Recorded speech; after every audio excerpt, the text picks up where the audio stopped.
I find generally speaking, the people who are most in support of AI, in at least within the travel writing realm, are the paymasters, the publishers, the people who are paying the bills, who used to have to pay writers. And the people who are not happy about it are the writers, because they used to get paid for what they're not getting paid to do anymore. And I haven't met a travel writer yet who thinks AI is a great step forward. And so I don't think that's great. And going down the track, I mean, the more sites block them, where's Right. the information going to come from? Right. Exactly. So your pool is going to diminish there, Pete, of the stuff you can get. And I think to add to that, it's not even there in the first place. This idea that you see in the discussions on LinkedIn that all facts and knowledge are known to the LLMs and therefore that's it, that's the end of history, is quite clearly bollocks.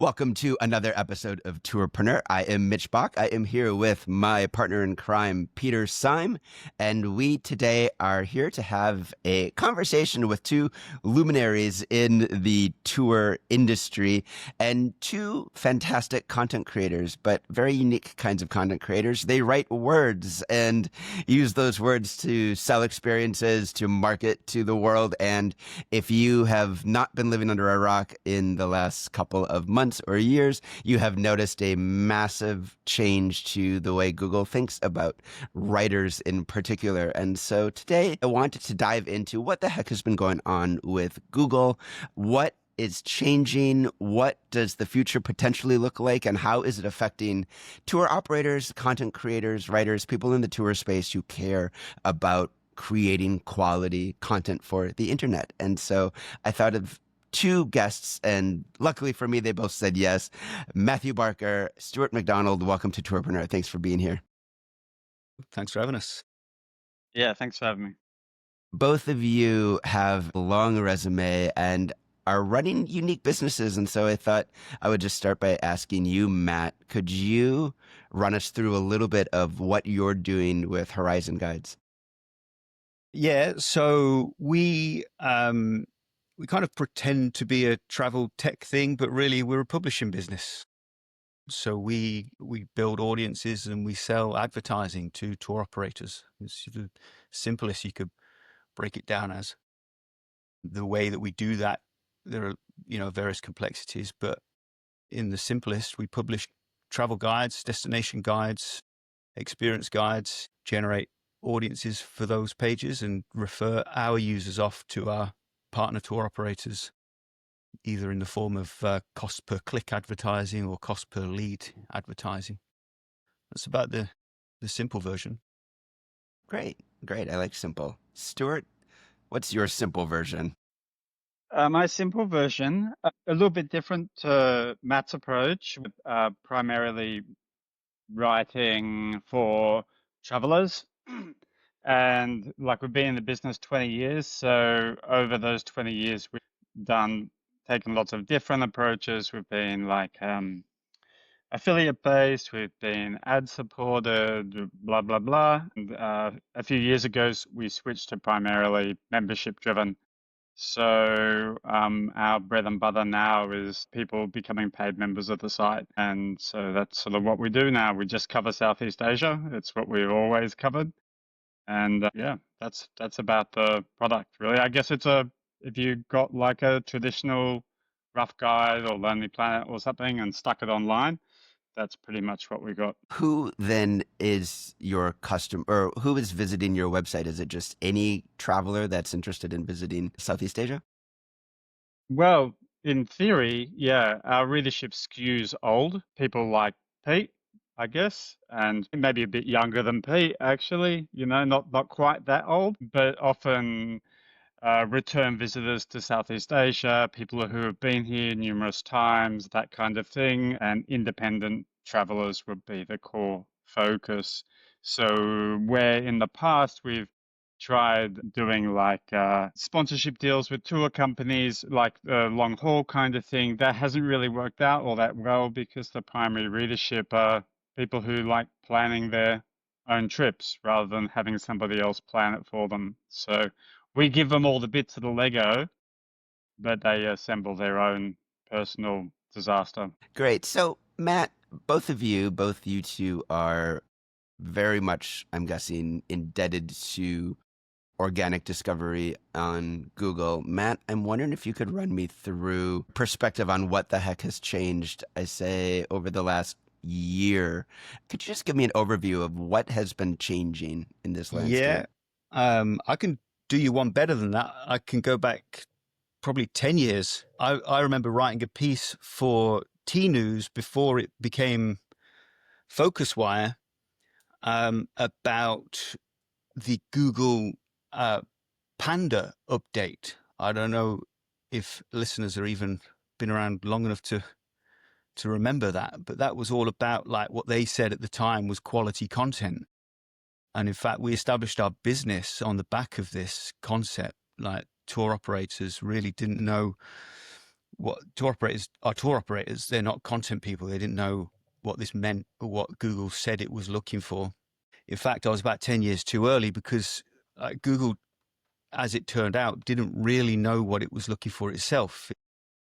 This label, quality content, suddenly came into existence, but everyone knew and everyone has known for the last decade that Google has pretty much failed in surfacing exclusively quality content. The system can still be gamed by SEO. A lot of businesses and business models, entire business models, have been deleted as part of these updates. But I think broadly, and I'm sure we're going to explore this in a lot more detail, but broadly speaking, those business models and websites that have been produced and publishing basically human slop before the AI came along, they no longer need to exist. And Google has been pretty ruthless in deleting that category of business model, I think. So obviously there's a lot of collateral damage and a lot of disruption for a lot of people, which is unfortunate on an individual level. But I think as the system goes, they've actually narrowly, in terms of the quality of search results, I think they've finally starting to figure some of that out. Stuart, do you agree with this assessment that Google has finally figured it all out?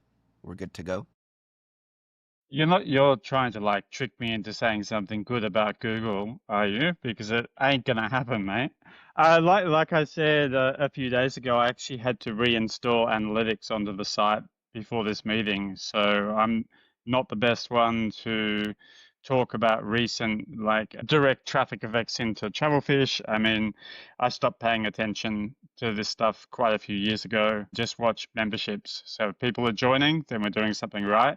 And if people aren't joining, then we're not. And people are still joining.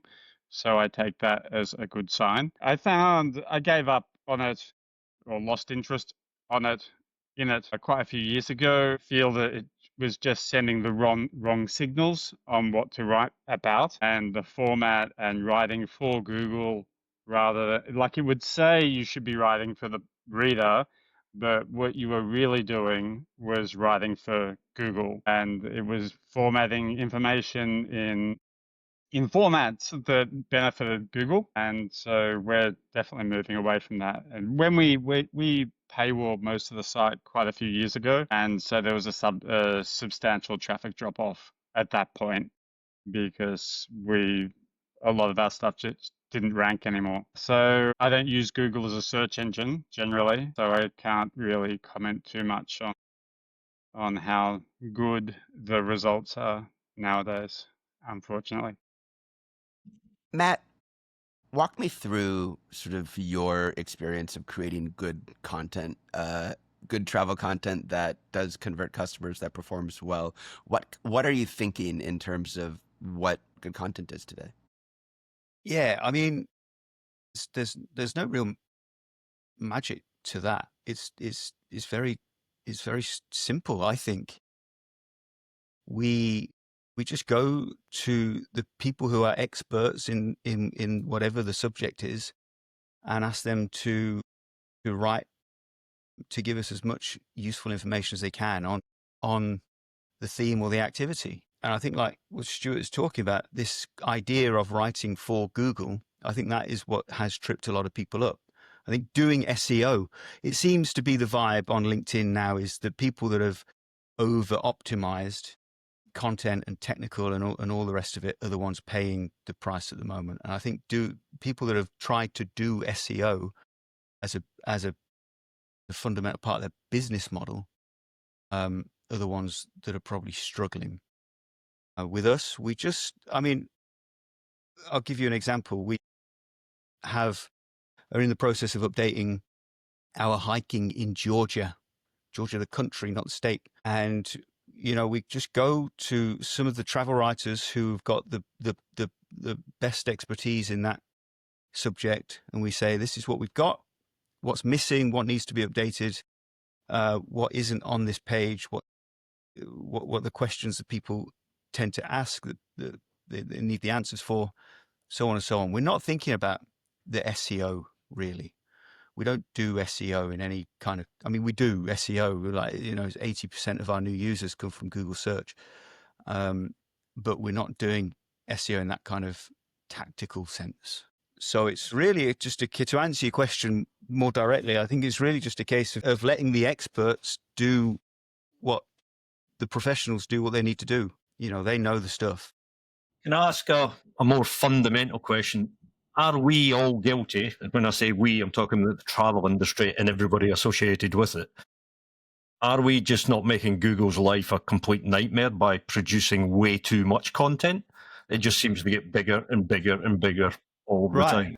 And I think that's this transition point that we're in at the moment. I think it's no accident that Google has removed, de-indexed, or just nuked the business model for derivative, generic republishing of existing knowledge.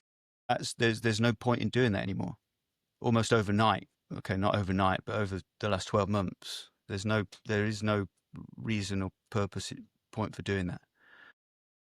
And they don't need to spend all the money indexing and processing all that content because they've got it and they've nicked it, right? And then now they can put it on the AI overview at the top of the page.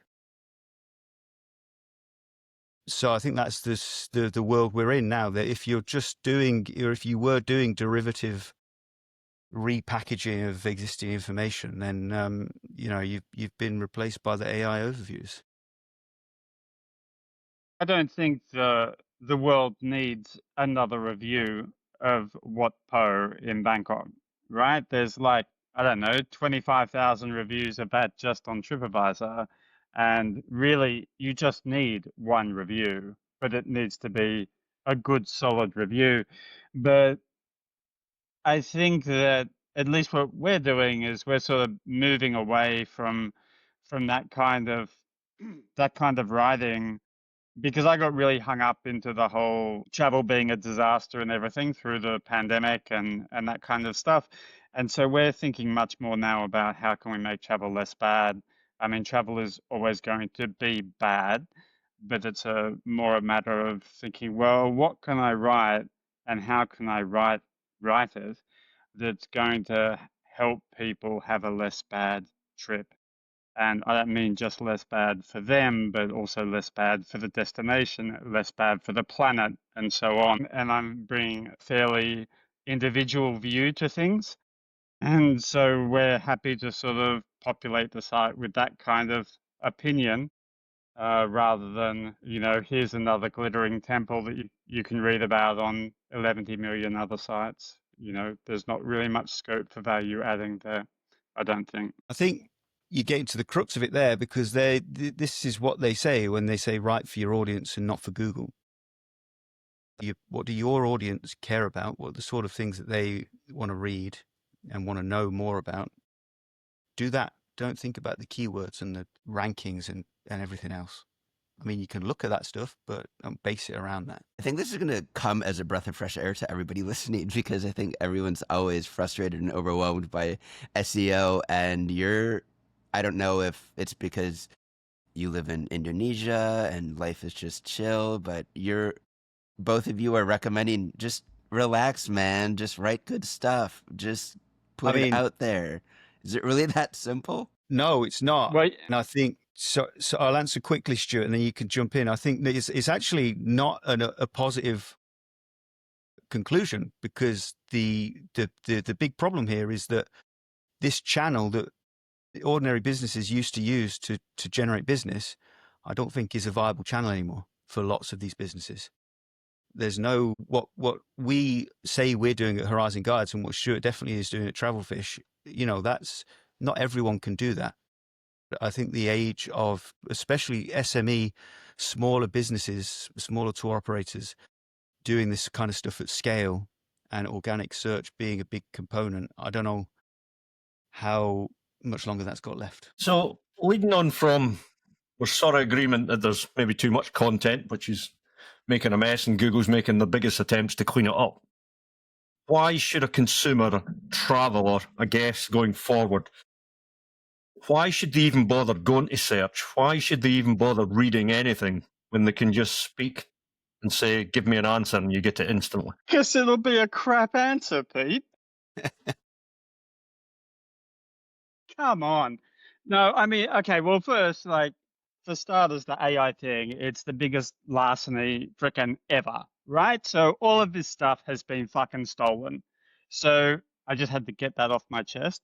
So we put that to the side. I mean, I sent you guys that example the other day of because we block all the AI agents that we can. It's like freaking whack-a-mole, but whatever. Where it's some search that we've ranked as #1 for it forever. And what we have on it, it's useful information. It's not gonna, it's not the best page we've ever done or anything, but it works. It'll get you there. So then Google's put its AI version up top above it, and the information is wrong. So if I was publishing wrong information, I should be deranked, right? But it's always with Google, it's two sets of rules. It's how they made that whole Google thing in the first place, when they leveraged that whole Google travel into the top of search, when it was empty, when there was nothing there, and it sat there right at the top, and it just populated. So now what's happening is the AI, like sometimes AI is right, sometimes AI is wrong. There was a complete website to Cambodia that was 100% AI generated that had a 1,000 word piece on which included catching a train, which included a review of the dining card on this train. That train has never existed. There is not even a railway between those two towns. So this entire site was there. And if you Googled, how do I get a train from Phnom Penh to Siem Reap, this site ranked #1. So then if you show up in Phnom Penh and go to the train station and say, well, I plan my trip around getting this goddamn train that doesn't even exist. So actually Google did nuke that site eventually, but that was totally generated by AI. So when that stuff is getting slammed up into the top of the SERPs, it sucks. Right, so I've got in my hand here, Stuart will love this because it's Southeast Asia on a Shoestring 1980s version by Tony Witt. Yeah. So back in the 80s, I did all my traveling using guidebooks.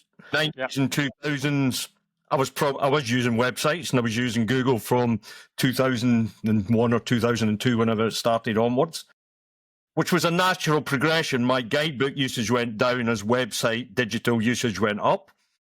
My search usage and website usage has now dramatically disappeared. I'm down last year 50-odd%, this year 80-odd%, because I'm using AI agents to deliver me content that is context spot on what I want. Not when I'm on leisure, I've got to say. When I'm on leisure wanting to chill out, I don't use anything. I just book an airline ticket, go and discover on the ground. I don't use any information. Yeah. But for travel where I have a purpose, work, everything has gone from visiting websites now or visiting Google just ask my AI and I get the answer I want. And I've been using it for a year and I've not got a complaint. So I'm just following a natural progression of human evolution in digitalized worlds. But does it bother you, though, that what you're using has been stolen from publishers? No, not in the slightest, because I believe all information. You bastard. Once it's published, I believe once you've published, you've given it to the world. It's out there. I'll be dead, but I've not got time to worry about that nonsense. I'm going to be dead. The information's out there. Who owns it? I don't care. You created it. Use it. Get on with it.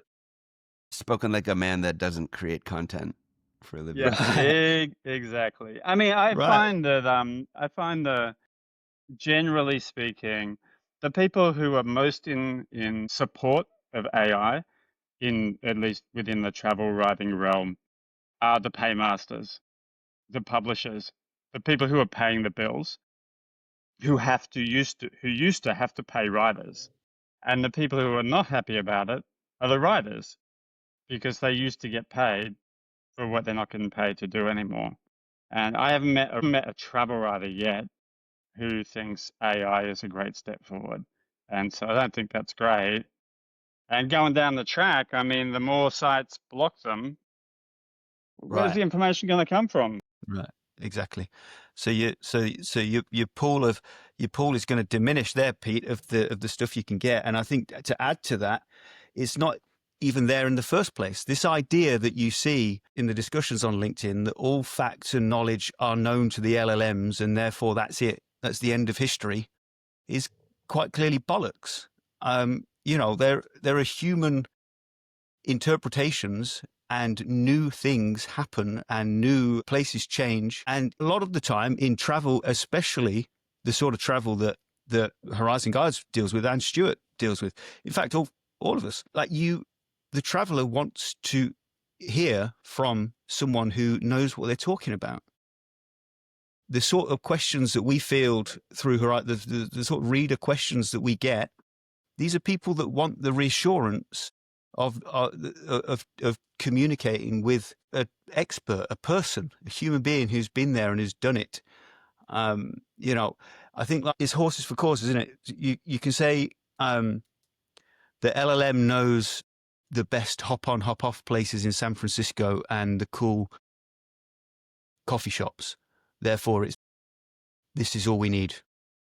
But, we deal with people going trekking in Kyrgyzstan, people going hiking in Armenia, people going exploring Namibia. The stuff that we write about isn't on Google Maps. And the questions that people have to ask about visiting these places aren't in LLMs. In fact, I did a test yesterday. You can ask how to visit Virunga National Park to go gorilla trekking, and it will give you a full answer on how to do that. It's been closed since the early 2020s, because a load of people got murdered there. You can't go there; it's closed. Right? I think this idea that it's all there, the knowledge is there, and that's it, is just illiterate and stupid. I think it is, though, like Matt says, a bit of a case of horses for courses. I mean, I was in Singapore over the weekend for a couple of meetings, and when I was going back out to the airport, I was just getting a bus. So I looked at Google Maps, and it said, right, you get number 24 bus. It'll be there in 3 minutes, and the trip will take 52 minutes or whatever. So that was all right. That took like 56 minutes or whatever. And so, like previously, 10 years ago, 20 years ago, you would have had that in the guidebook, and it would have said, yeah, you need to get number 24 bus, but it wouldn't have said the bus will be there in 3 minutes and it won't be crowded, and it's Singapore, so it tells you all kinds of crap about the bus. But you wouldn't have any of that kind of stuff. But at the end of the day, as a recreational traveler, I don't need that information. It's convenient, but it's not a make or break. But like that, there are certain things that I think technology does do better. I'm not a complete Luddite, but I think it's picking and choosing where it's a good fit and where it helps make your trip better or more convenient versus taking the travel out of travel, I think that's an important part of the whole experience. I mean, Pete, it's funny you lifted up that Lonely Planet before. I was telling Mitch earlier, I'm working my thesis at the moment, which is looking at differences in a guidebook series over 40 years. So I'm looking at a span of 19 editions. And I'm particularly looking at sustainable tourism aspects in the books. And what's interesting is that the older the book, the better the information is. And for something like sustainable tourism, where you're talking about how you should be behaving properly and that kind of thing, it was much more important in the 80s because tourism was more nascent. It wasn't the mass machine. Industrial tourism is what I call it that we have today. One of the concepts that often I see people missing in this industry is the concept that's good enough. And for the vast majority of travellers, not the niches and not the people at the edges, but the vast majority of travellers, digitalisation on the journey from the 1980s when we started to here, digitalisation good enough has provided the answers and the services that services 80% of the market. Now, there is the edges and the minorities of the market who want to go much deeper, and we create content, the nonsense about living like a local and sustainable travel that everybody talks about and writes about, but nobody actually does. So the good enough concept just gets faster and faster and faster for the majority of people with the way technology delivers. I was in New York last week outside Mitch's apartment, and that good enough concept was in view to everybody, because every minute of every day there was thousands of people outside his apartment taking a photograph, and they weren't taking a photograph of him. Who wants a photograph of him? It was this great bloody bridge in front of them. Now, it was a shit experience for everybody there because there's too many people there, but it's good enough. Like, no one there would say it was a good experience, but it was good enough for them to be there and spend time there. Well, I push back a bit on that and sort of say it's good enough, but things being good enough is part of the reason why we are where we are. And the people, very, very broad strokes here, that aren't putting the effort in, that aren't thinking more, perhaps, about better ways to travel, to make their travel less bad, is part of the reason that travel is such a mess at the moment. And I think that's, like, I agree with you about the terminology around living like a local or sustainable tourism or whatever. That's why we've settled on less bad travel, because I think that is really the only thing that is realistic, because I think travel will always be bad because it is run by and large by a very small number of companies that it's just like the coal industry, but you get to wear a bikini. It's an extractive industry.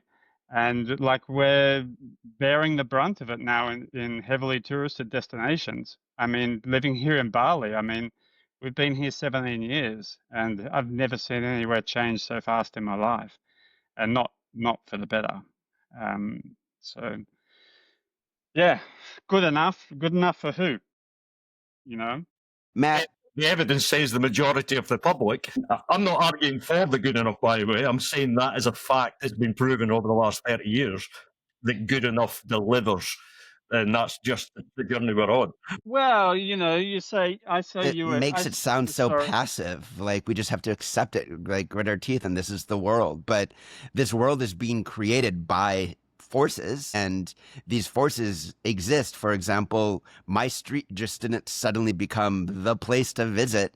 It became that because suddenly it was all over social media, because a couple of influencers with millions of followers put on their hats and took this photo of them walking towards the bridge, and everybody needed that photo, and now everybody needs that photo. Like, this is what sort of concerns me in general, is that demand is being shaped by these essentially mysterious and industrialized forces. I say mysterious because we don't really know machinations behind the black box of AI that is producing this single snippet telling you this is what you're going to do now. And those who do, LLMs are structured right now, at least, so we don't really know it, but let's say we could peer into it, then that's going to be an opportunity to just extract and monetize. So it's going to be like, oh, we can perfectly engineer exactly what we need to do to maximize profit. And I don't really trust these forces to be actually delivering anything that's good. I think that being a tour operator, now being a content creator, there's an ethical dimension in the sense of like, well, sure, I guess you can just produce the slop for the sloppy masses. Right. Or you're taking a stance, and that stance is an ethical stance of, I want to help be a force to propel people to understand a place better, to travel in a more interesting way. And I don't mean sustainability, regenerative travel, all of these words that exist in a sort of as a side quest in our industry, and a noble one, but it's definitely not the main trunk. I was a New York City walking tour guide, and I felt an ethical dimension of the way in which I shared my city, that I showed off what I cared about from my perspective, with my storytelling, with the places that I knew. And essentially we're in this kind of thrust of AI generated tour guides, of AI, just general overview content being delivered at mass scale to the masses in a personalized way. And it's just, we're watching the enshittification of the internet, of the travel industry, of how to travel. And if anybody has ever watched the movie Idiocracy, it's a warning to anybody that thinks that, like, humans don't change. We evolve to essentially meet the types of media that we're given, that we consume. I feel like so just to say that it's kind of a runaway train and just get on it or get off it, but you're screwed, might be actually correct, Pete. But right. I don't know. Yeah. I mean, yeah, Matt, you might be. Yeah, sure. You might be correct in a way, but it doesn't mean we have to participate in it. I think the nuanced middle ground that actually everyone can agree on with this is that AI is perfectly good for certain things. If you want an itinerary around San Francisco for a day, then sure, use AI. But there's a lot of stuff that it's not appropriate for. And, that's where people like Stuart and people like Horizon Guides can remain active. And that might be 5% of all of the content and 5% of the travelers. But they're my 5%. They're the people, that's the content that I care about and what I want to participate in. At the moment, we're getting good referral traffic. We seem to be doing okay with these AI overviews, and it sends us traffic. If we get to the point where the LLMs truly take over and they're just taking content and not sending us anything in return, I don't have to do this business. I'm not going to just do this to feed some fucking platform. I'll do something else in my life. And I think, I don't know. It's not like I'm not on any noble quest here. I'm just trying to make a living, but I'm not going to do it in a way that whores myself out to the worst aspects of capitalism. I mean, I think bringing it back to something that's more in line with your listeners, and like what Mitch was saying earlier about tour operators. They've all turned this off already. It's just us talking now at this point. They're like, what are these people going on about? Yeah, all right. But I think like the whole AI tour guide thing is a really interesting sort of microcosm of it, because I think it's a garbage product. And I mean, I can understand how it's going to become something that, I don't know, you book your hotel and it comes with 10 free AI guides or whatever the hell. But I think, as you guys know, it's the guide that makes the product, and it's not just, you can't take a great guide and even record them and use that. There has to be that personal connection, in my opinion. And I'm not a people person. I'm a complete frickin' guy on the back veranda at the shack with a shotgun, rocking back and forward. But when I'm on a tour, I'm happy to pay for a good guide who knows what they are talking about, and that is going to be able to answer my questions regardless of what they are. I don't want some canned product that some dude in Silicon Valley has cooked up for me to tell me about the black blocks of Phnom Penh or whatever. Forget it. So I mean, there is probably some market that is going to fit for. But if you're a tour operator who is a small tour operator, not some global whatever, then, it's all the product, man. Like, it's the investing in the guides. Yeah, this AI tour guide thing, I just think is such bullshit. But I think it's a fundamental misunderstanding by people who don't know great guide or a great tour experience with the idea of what the product actually is. They think it's the content. They think if you can just shovel a bunch of words together and produce it in a personalized way to somebody, then like that's what a tour is. I mean, I train guides for a living, and so I'm a little bit on a crusade about this because I have to convince guides as well that that's actually not what the product is. The product is the personal connection. Yeah. Your job as a museum guide is not to just point at an armpit and a flower pot and say what it means. It's actually to tease out in a dialogical way to facilitate relationship that you build between the work of art, you as the facilitator, the audience with each other, all these different arrows. And the product is actually something very special and very human. And by human, I mean like this sense of togetherness with other people on the tour, not seeing other people next to you as a nuisance that we need to get rid of. And wouldn't it be better if you were completely alone instead of having to deal with other people, but rather to see that as part of a virtue? So like we're changing the idea of like what a travel experience means, and like to say that it's good enough for the masses. And I'm not pinning all of this on your neck, Pete. You just said the word good enough and it's made me go off, because like we can design the world that we want to live in. And these things don't need to exist as AI generated slop bucket tours that are just shoveling bullshit years and dates and who the architect was down people's throats at mass scale. Because, you know, I don't trust the builders of what's going on in AI right now. Like, it's just these man babies who have misaligned incentives for what they're creating. And they're all in an arms race against each other, right? Who has the biggest bunker in the most remote island? So when the world goes to shit, we can go hide out in our bunkers alone. Like, these products don't need to be out there in the world right now. They could have waited until they improved, except that they couldn't, because it's a funding race, and now everyone's got to build nuclear reactors in order to suck up as much water as possible so we can keep getting these shitty answers to everything. It's like, it's this arms race, then we're all just passersby. We're all just watching this happen to us because none of us have any amount of influence to change this. I think it's a record for me to get to nuclear bunkers in a travel speech within 40 minutes. Well done. But again, just coming back to the good enough thing again, that's part of the business model. You know, this is the whole thing about travel. You do a trip, it was okay.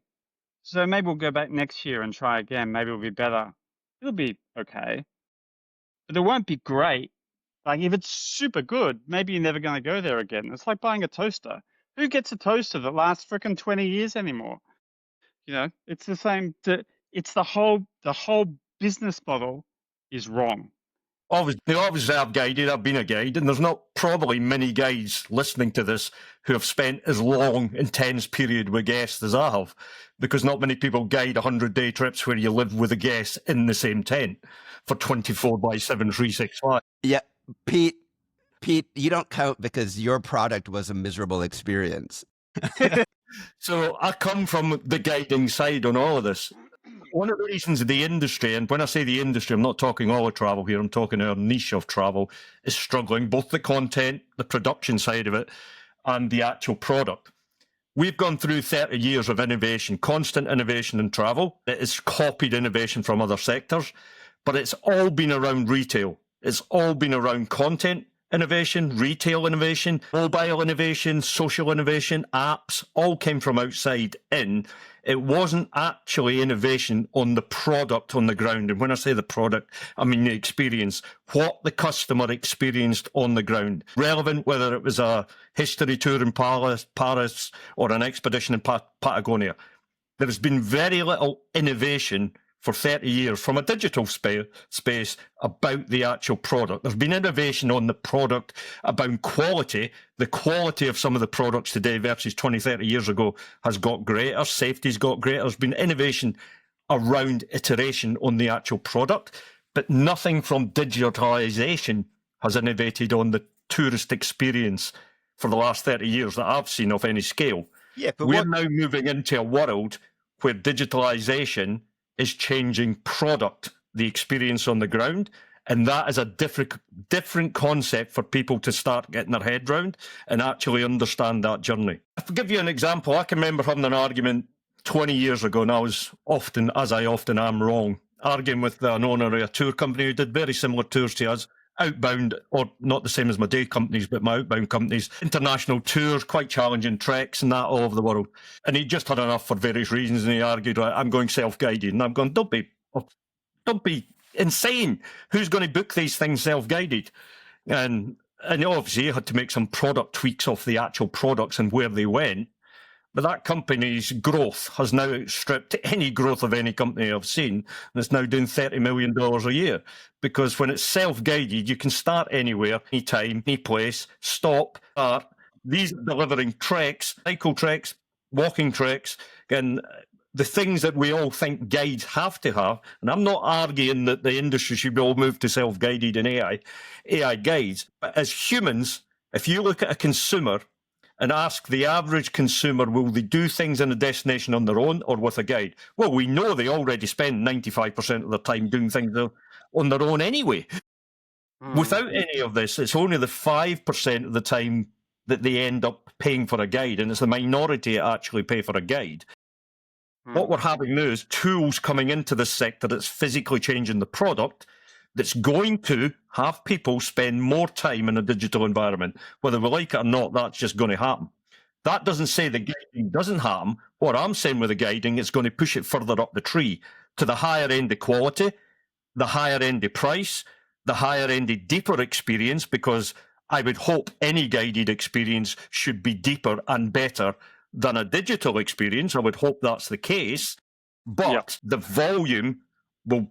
And this isn't one or other as well. It's not pure digital and pure guided, because I'm a firm believer this is going to merge. We're going to get hybrid experiences where people spend so much time in a digital realm, so much time with a human, and hopefully if we design correctly, the human will be the peak of the peak of the iceberg, where it's the best experiences at the very top.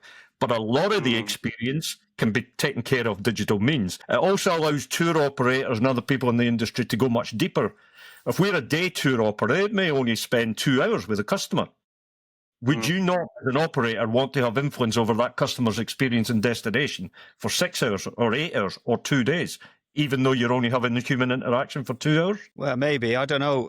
I'm not convinced by this, really. I think, like, we're talking about, this is the problem with the travel industry. We're a collection of industries. There's very little in common with different segments. You know, in my world, you're not going to have a digital guide, however great it is, taking you around Namibia anytime soon. Not in the timescale that's relevant to me or my business, or taking you trekking in Nepal or something. You know, if like I said earlier, there's a nuanced compromise here.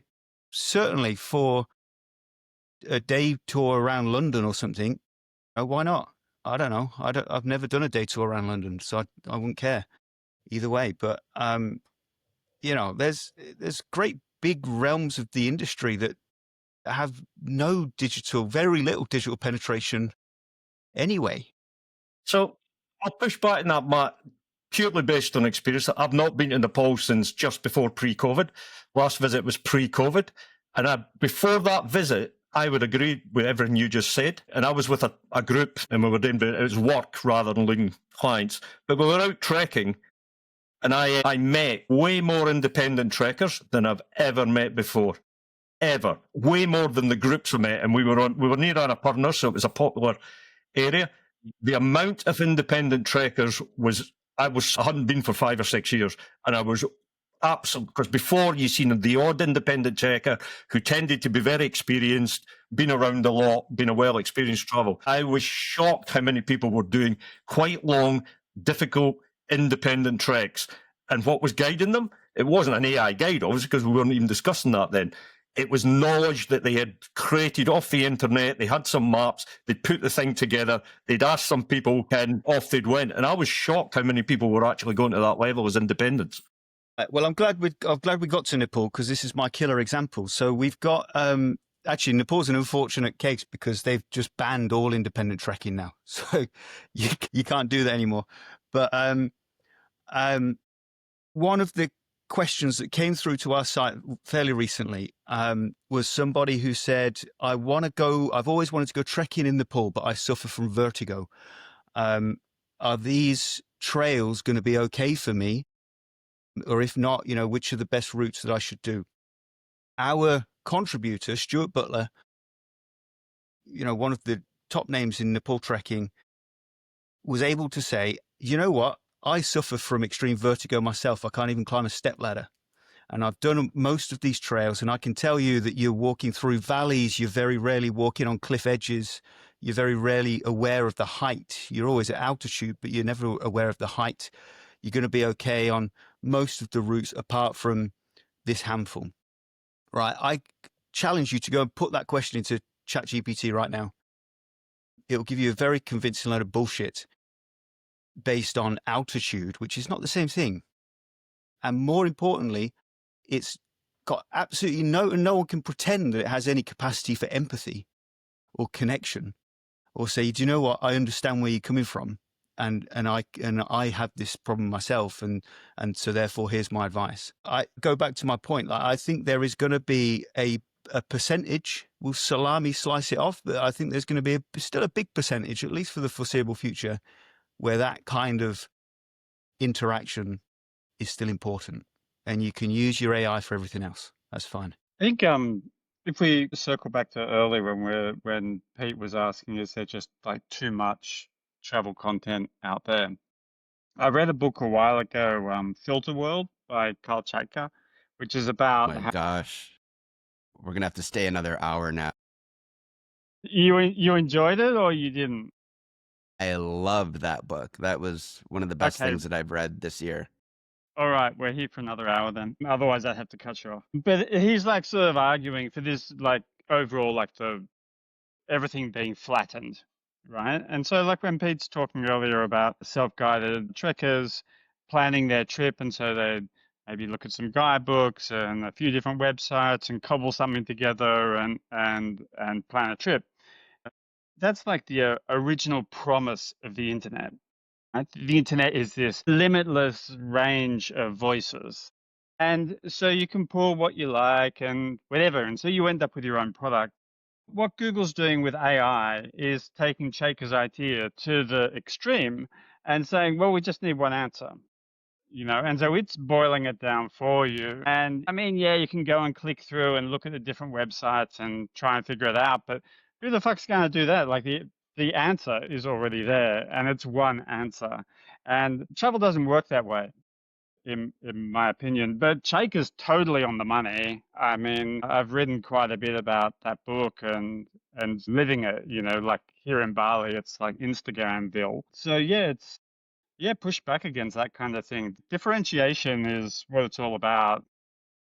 Every single chapter of that book could be a different podcast because it affects us fully as humans in so many ways. This flattening of culture, of choice, of personal identity. It becomes about who we are as humans. Are we people that go out and make ourselves through the discovery of a unique singer that you find? For example, you hear it on the radio and then you go and you seek out that CD. Now, listen, I'm not saying we have to go back to that, but just a few years ago, we were purchasing songs on an iTunes store, an Apple Music store for 99 cents. And then that was our piece of music and we valued it. And now it's just shoveled like a hose.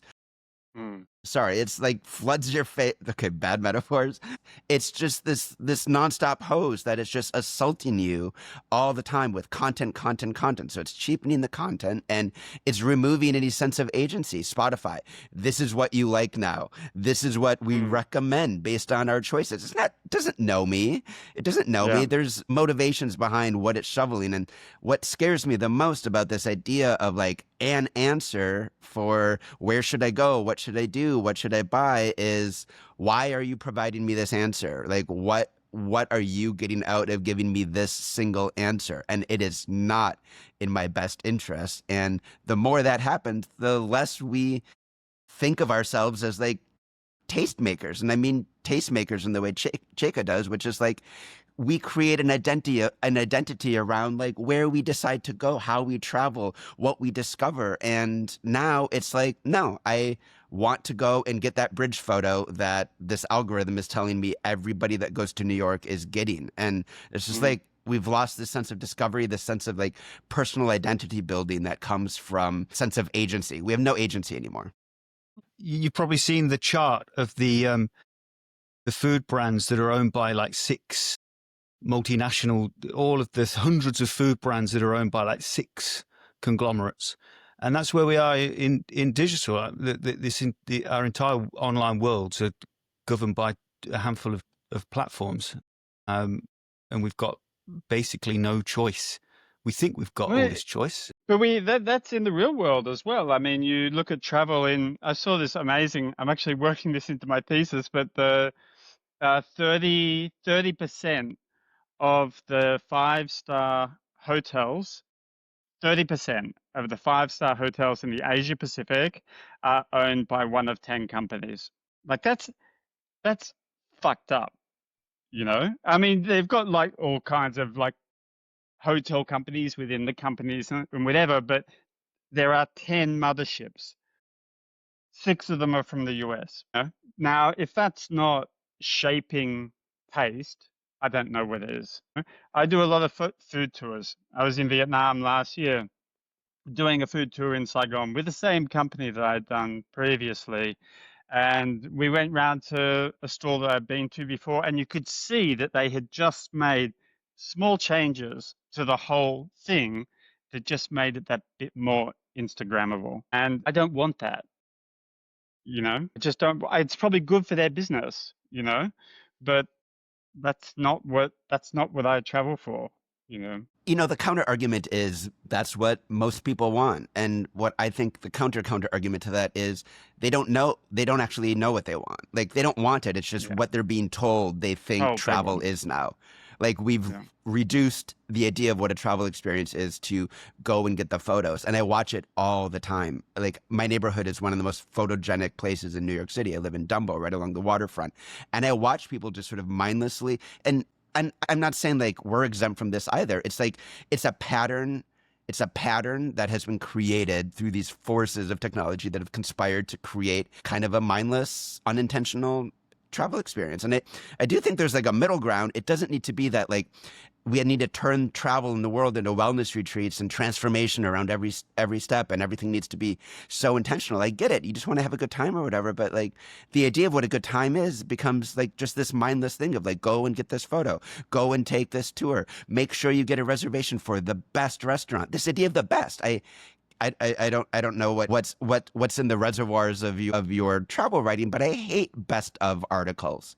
Like what a dumb idea of trying to encapsulate the world, but like encapsulate place. The best experiences that I have, if measured from the levels of immersion that I have in the moment, are usually mediocre or weird, but I discovered it, you know?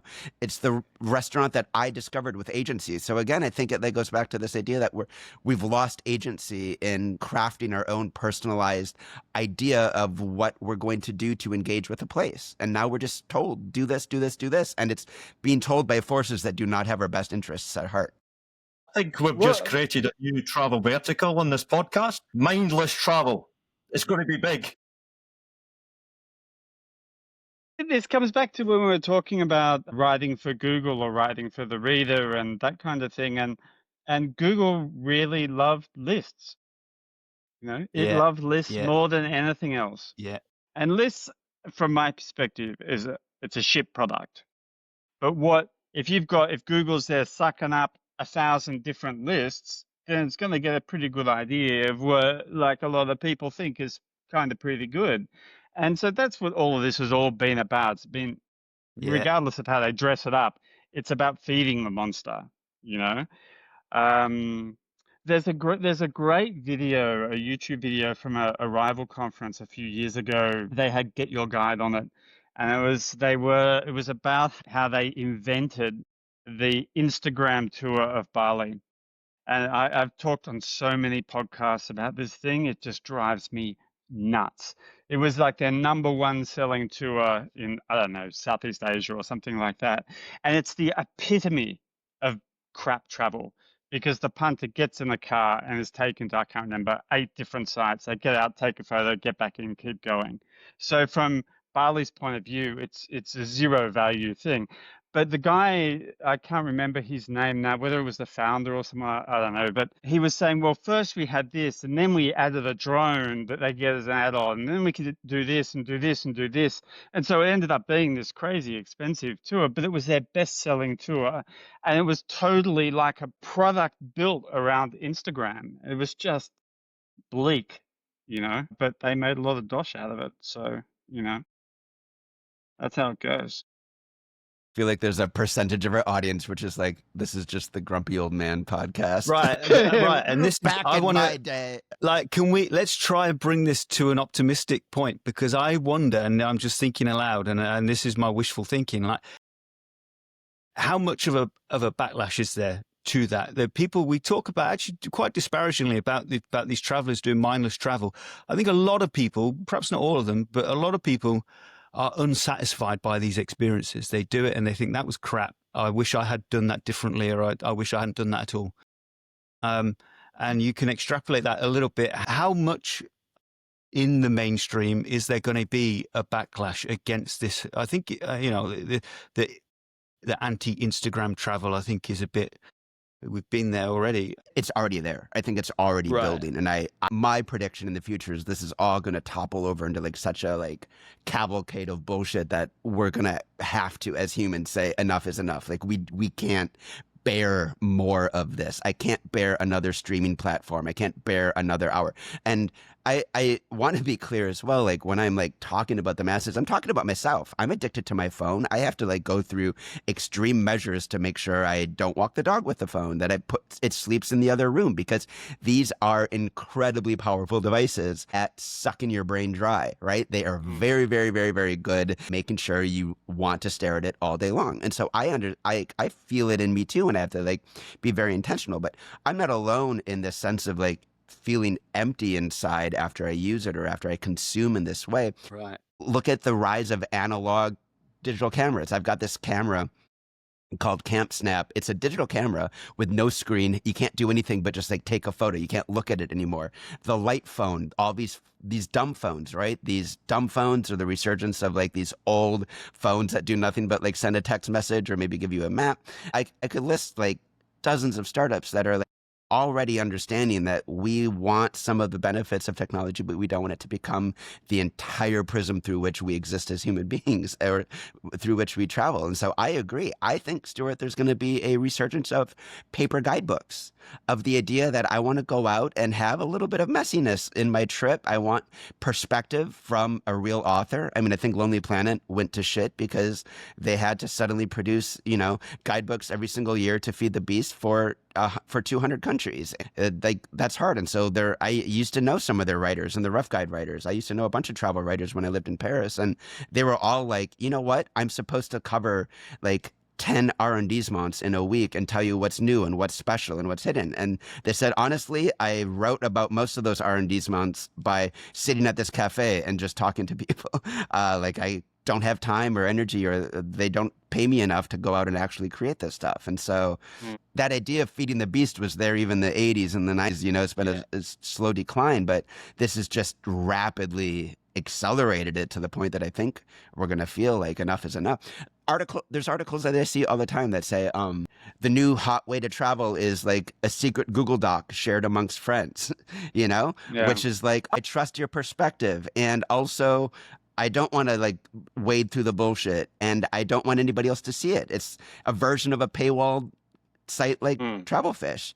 I think I read that 67% of news sites on the internet are now paywalling their content so it can't be AI scraped or walling off their content from AI. That means it's like 33% of just probably shit slop sites that are that are in that machine of like sucking up everyone's learnings, and it's getting shittier. We're watching it already get shittier, and I know the AI pundits all say, well, it's only going to get better with time, and if you're not Wikipedia, then don't worry about it, just go with the flow, man. And I don't see that. So here's the opposite side of that argument, and I don't disagree. I know Mitch is saying on society level, but let's take it from society level down to the sector of travel we're in. So not travel in general, but the sector of travel we're in, which is tours, experiences, whatever brand you want to give it, people doing things in countries. In there, if we look at the data, and the data I'm talking is reviews. Now, we can criticise reviews, but it's the data we have. These tours and experiences, journeys, travel experiences, the reviews outstrip any other bit of travel. They're higher than restaurants, higher than hotels, higher than flights, higher than anything by a significant margin. If you pull all reviews in the world, where you pull the Google ones, where you pull the TripAdvisor ones, tours and experiences score significantly higher than anywhere else. Therefore, the customers Really? are, significantly higher. Like off the charts higher, not even slightly, off the charts. Now, why is that? You've got to ask that. Is all these tour companies and travel companies brilliant and are all their guides fantastic and they're delivering a fantastic experience? No, it's more fundamental than that. The customer only does these things once or twice a year, sometimes once or twice in a 10-year cycle. So it's an irregular purchase. And when you do an irregular purchase of something that is different, you will score it higher and you will say you've had a better experience, whether you actually have or not. Because if you go to a hotel 20 times a year or 30 times a year, the experience gets dumbed down. But in our niche, people do it irregularly. Therefore, it is a great experience because it's something different in their life. So all of this noise is actually not really impacting the product that much. It's impacting the bit before the product, before the experience, the content, the finding it, all of that, the customer journey, dreaming, planning, booking, experience, and sharing. But the actual experience, based on the data, people are still having a really good time in this industry. How are tour companies leveraging that? Badly. One, Okay. because they don't understand it, because you ask the average tour operator and all our audience and our community who have got all of these 5-star reviews, they will say, well, I'm a fantastic, our guides are delivering. And they don't understand that their customers only experience this stuff once or two. So there's a lot of tour companies with 5-star reviews actually delivering bog average tours. But it's hard to take a impersonal look at your own business and what you're doing if the customers are telling you they're having a fantastic time. And they are having a fantastic time because they only do that stuff once in a life or once every 10 years or once every 5 years. So you can get taken down the wrong road. What customers say is not always the truth. That's just the hard reality of it. Sure. Not only is it not the truth, but also there's different definitions of what a fantastic time was, right? So let's say you get home and they say, how was your trip? Great. We had a fantastic tour. I don't remember the guide. I don't exactly remember what we really did. I don't remember a lot about it, but it was great. We loved it. And I gave it 5 stars, right? There's also another version where they loved that so much, they remember your brand, they remember a wow moment that made the whole trip, they become raving fans, and they talk about it to their mother, their father, their uncle, they talk about it at the Thanksgiving table, they can remember the name of the guide, the tour company. The more something sticks in your brain, the more it becomes a word of mouth reference, and I think we never talk about word of mouth, we never talk about the friends and family recommendations, because companies can't monetize that very easily. And so everything's about Google ads and everything's about selling these things that are productized as methods of marketing, when generally the number one marketing source is referrals, is word of mouth. So like that's a different level of having a great time that generates that potential for network effect. So you mentioned earlier that you train guides. How important is having a superb guide in moving from that first 5-star review to the second 5-star review?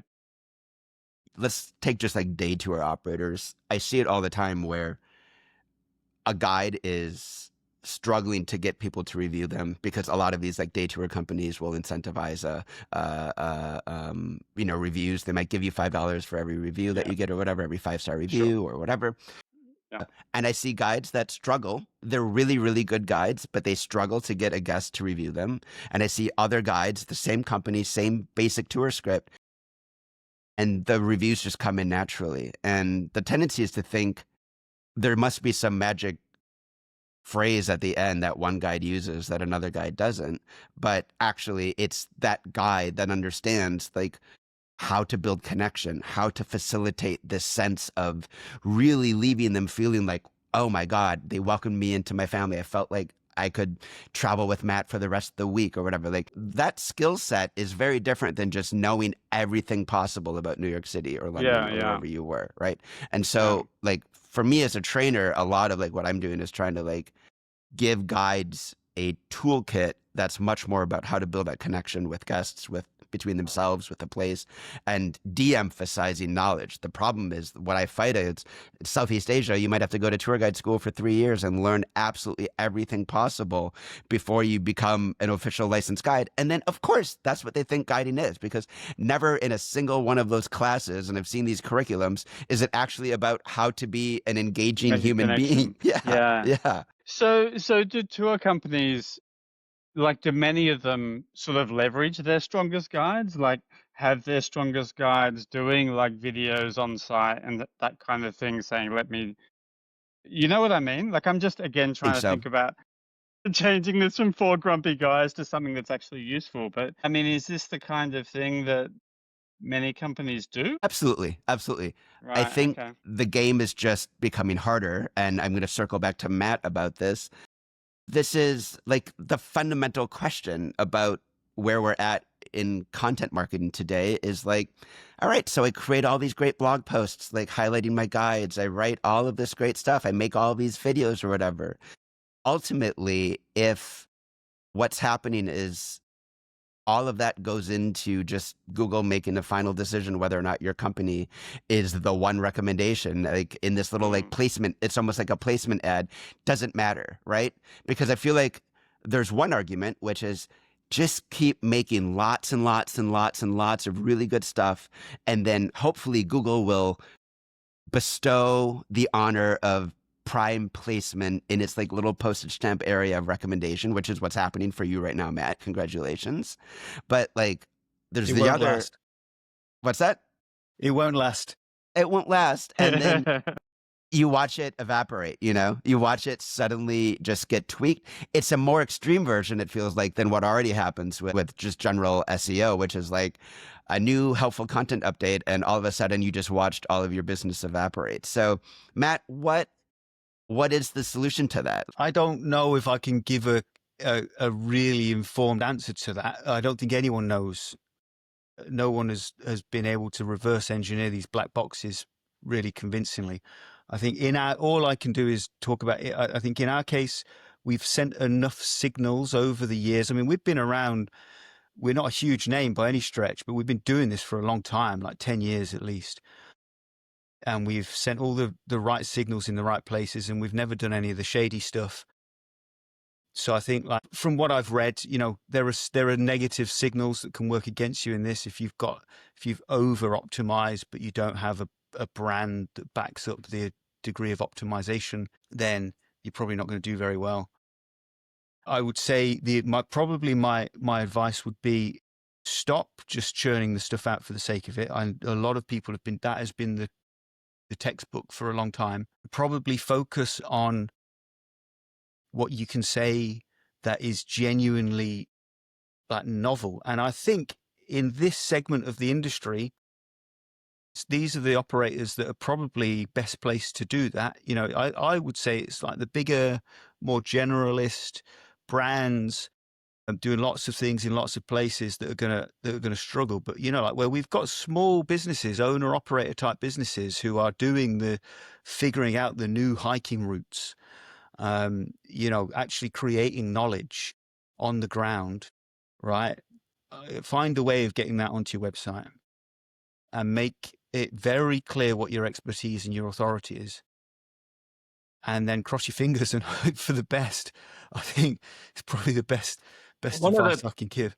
One of the things I don't see tour operators doing enough, and they should be doing this, and it's not new, it's nothing to do with technology, is so much content's created about the destination, the company, the business, the guides. A big chunk of the content should be about the customer, what the customer experienced. So if you're wanting future customers, you're producing content on a past customer about what they experienced. So now this is an extreme example, but it will give the context. We used to do a lot of work when I was operating with disabled guests. We'd take them and do stuff that other people just wouldn't do. Like we'd throw them off cliffs, take them in canyons, down rivers, and these were seriously disabled people. So we had one group who were very badly disabled for a whole host of reasons that we don't need to go into. One guy had no arms and no legs. So we took him in the river, threw him in the river, got the raft to go upside down. He's in the river. Obviously, he gets nicknamed straight away. He's now known as Bob, because all you've got is the guy Bob. When you create content and stories around that and get that out there, that just goes all over the place. And utterly in the background, your company is there and what you're doing is there. But you're not talking about your company and the fantastic destination. You're just framing someone's story in a positive way. And that sort of content engages with audiences, that your story of your business and your stuff is just in the background, but it works. My God, our podcast editor is not going to know what to do with this episode. What do I name this? What do I keep in? Bob. We're going to call it Bob. Do you think that, two things. One is like, there's going to be a new sort of like emphasis on design, on intentionality, on curation, the product, in the marketing, in everything, right? Because like, what is a Google Doc but curation? Your website is behind a paywall because it's highly prized, curated, personalized, authentic content.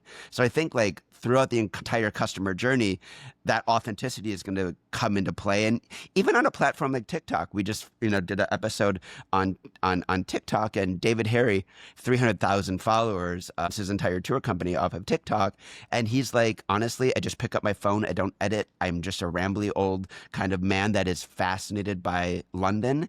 And what I like about that, I mean, there's a lot you can say about TikTok, but we're not going to. We're going to stay on track.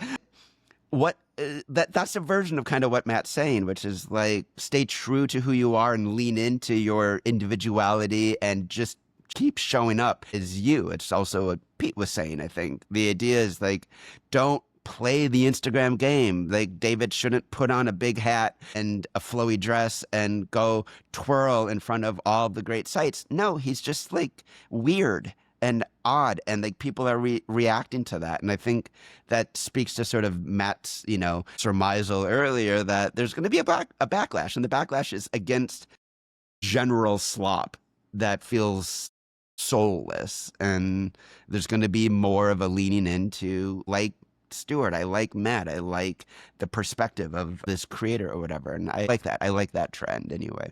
And I think TikTok's done a lot to actually improve sort of the idea that you can be out of the box and still garner an audience versus Instagram, which just felt like it was turning everything into this like sad middle space. I don't know. I might be misreading that. Matt?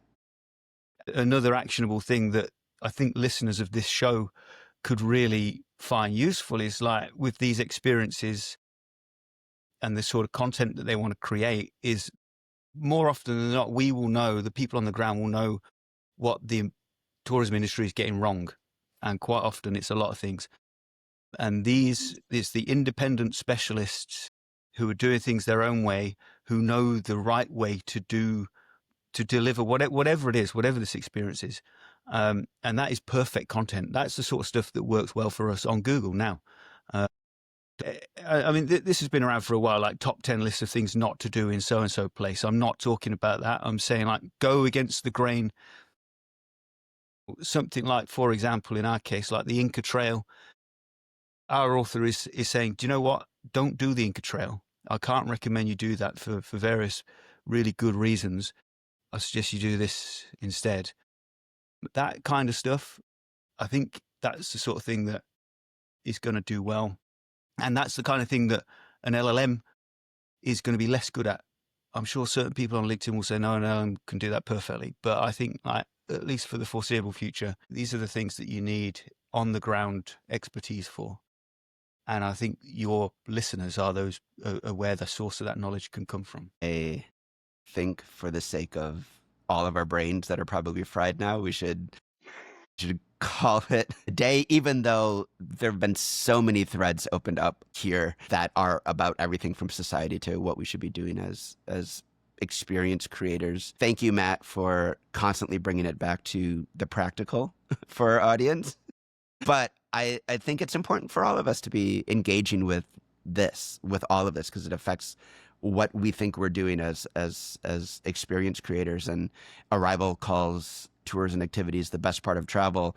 I think our audience is the best part of travel, right? We're not the hop on, hop off bus. We're not the Louvre entrance ticket. You know, we are actually the SME that is the hardest to scale, which is why we see like companies failing over and over again, and the easiest to create that connection. I think we all spend an unhealthy amount of time in front of these. And when you're on the road and you see people and nobody's looking up, they're all looking at their lap. And lots of people travel by themselves. I travel by myself all the time. So I spend too long looking at my phone. But that time where I have with other people is at a premium. And so this is the thing. This is like the person to person thing that these companies that you guys talk to in this podcast all the time, this is what you do. And so, I mean, I'm incredulous to sort of imagine that anyone would be sort of thinking we need to get away from this thing that it can't be replicated in any other way. It is like the one thing anyone can copy a hotel, you know, but the person to person that like, okay, some guys are shit or whatever, but the person to person thing is like by far the biggest selling point, you know. So yeah, double down on people. Absolutely, absolutely, and that's a design imperative, right? I think about this all the time, that don't just design your tours for content, and don't lean into everybody loves photo stops. Everybody loves it's sort of like what Matt was saying. Be the anti that and say, we all know that fundamentally it's not healthy and good to spend 8 hours staring at a screen all day. And you think you're not spending 8 hours? Look at your screen time. It adds up. No. So like, we all know, we feel that, even if we do like our phones or whatever. You don't need to be a Luddite or completely anti-technology. But if you're going to then design an experience for that, it means ask them, put your phones away. I want you, at least for this next hour or whatever, I'll take some photos. I'll make sure I share them with everybody or whatever. But I want you to smell and breathe in this jungle air or whatever it might be. Instead of saying, there's a great photo stop up here, let's all go and snap ourselves out of this immersive moment in order to take a photo. I promise you, your tour is not immersive if it has a photo stop every 10 minutes or if people are just sitting there. And it's just psychological. Your brains suddenly are snapped out of anything they were focused on, right? Stop using the word immersive if it involves your phone. You know, it's not an immersive tour. And so I think there's some of these little choices we can make as operators, as creators of these experiences, that lean into like, fundamentally, what is the core human need of what people are doing when they're trying to travel, even if they don't realize that they have that need. Yeah. Yep. All right. Okay. I promise this is done? This is the end this time. We are, because I have to walk my dog before he pees on the carpet. Yeah, me too. Yeah. But gentlemen, I do appreciate your insights. I appreciate the ramblings. I have no idea what we're going to call this episode, but I really liked it. And I think it's raising some important insights and was actually also helpful occasionally to our audience. So thank you, everyone. Thanks for having me. Yeah. Thanks for having us. Live. All right. Okay. Cheers, Peter. Cheers, lad.